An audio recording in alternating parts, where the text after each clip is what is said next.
Welcome to day 24 of the Seeker's Guide to Soul Contact. Hope you're enjoying the lesson so far. If you feel you're benefiting, give us a like and subscribe to our channel. The theme for the day is, I will trust the inner voice over the outer. The way you see it, your life has been a mixture of good and bad. Naturally, you seek to neutralize the bad and hold to the good as much as possible.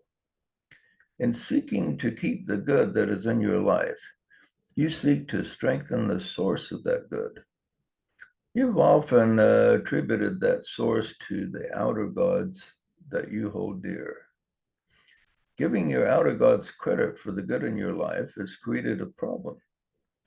It causes many seekers to look to their outer gods as the rock to follow and ignore their true source, the voice of God that speaks within. Think for a moment on why so many ignore the inner voice and follow the outer. What is the real reason? The answer is quite simple. It is fear. But why would anyone fear the real voice of God? I can personally trace the answer to me way back in my teenage years when I first started attending church. After a Sunday school class, a number of us boys got together and shared some conversations before heading home. We started talking about the second coming of Jesus and how different everything would be when that occurred. One of the boys said this, "Boy, I hope he doesn't come for a long time because there's a lot of things I want to do in life first."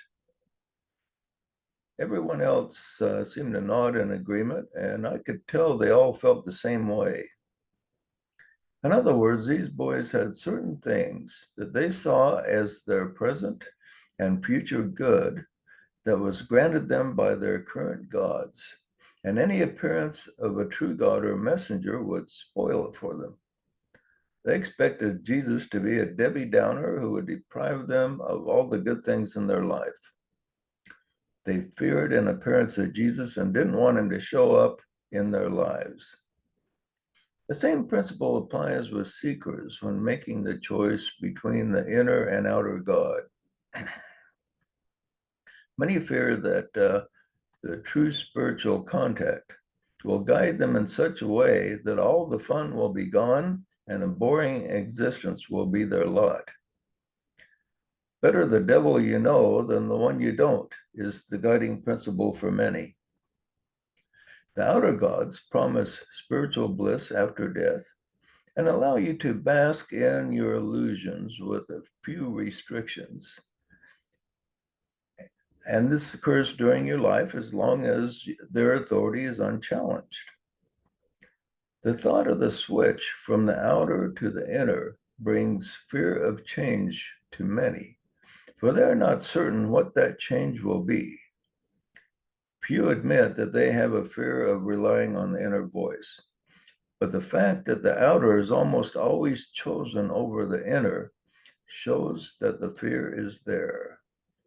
Few are willing to honestly face and dispel that fear. At this point, it's important that the seeker realize that the inner God is not like the strict step parent that doesn't let you have any fun. It's the outer gods who are the strong authorities. The inner God is like a kind parent that allows the child to have fun. Even if you do wild and crazy things, the true parent just sits back and relaxes until you come to your senses and are willing to listen. Then, when the true voice speaks, it leads you to new vistas of existence and experience. The true path leads to great adventure, the furthest thing from boredom. You can find the true voice and the true path, for they are equally available to all. Rest assured that the reward is worth the effort. Your assignment today is to merely think about preparing your mind and heart for greater revelation, not from without, but from within yourself. Read the following and think on it throughout the day. If you follow the highest you know, there will come a time when you will be visited by a presence, either visible or invisible. It will come at a time that you least expect it, and a time when perhaps you feel the least prepared spiritually. But it will come. To dream and wish for the experience will only delay the happening. But if you take the highest you know and go forward in the vineyard of the Master and serve with no end in sight, in season and out of season, in good times and bad, if you serve with love in the dark of night, with the same strength as in the light of day, if you continue loving service through the fiery darts of hate, malice, and betrayal, and above all, if it appears that even your master and your God seem to completely ignore you as if you do not exist, through all this, you will continue to serve with the highest you know. You continue even if God himself seems to be your enemy, putting every obstacle possible in your path and laughing at you as you stumble and fall. You rise up and continue.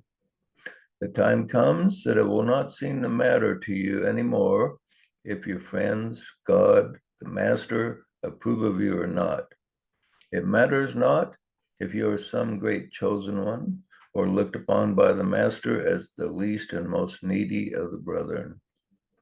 You will now serve for the sake of selfless service alone because the need is out there and you sense the need.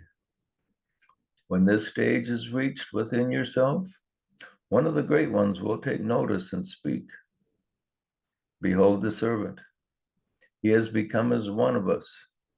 Let us invite him into the circle of higher friendship, brotherhood, and service.